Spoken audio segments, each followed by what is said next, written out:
हर हर महादेव, ओम नमः शिवाय, जय शिव शक्ति। गाजा गाजा है, गाजाको बारेमा कति भन्नु है, गाजामय है। गाजा चेतना हो, कचरी भन्छ।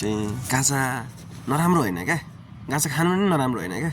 गाजा बवाल हो, गाजा जस्तो बवाल केही पनि छैन, गाजा जस्तो प्लान्ट केही पनि छैन, गाजा जस्तो शक्ति केहीमा पनि छैन, गाजा जस्तो केही पनि छैन। गाजा चमत्कारी हो, केहीलाई दाच्न नि मिल्दैन। गाजा धेरै चमत्कारी छ अरू बोट बिरुवा भन्दा होइन। अनि गाजा खायो नराम्रो सोध्छन् है। गाजा नखानु नराम्रो हो क्या, गाजा नबुझ्नु नराम्रो हो। चेतनै नहुनु, ज्ञानै नहुनु नराम्रो हो। खाएर के हुन्छ, नखाएर के हुन्छ भन्ने थाहा नहुनु नराम्रो हो क्या। थाहा भएर खानु राम्रो हो, थाहा भएर गाजा खानु राम्रो हो।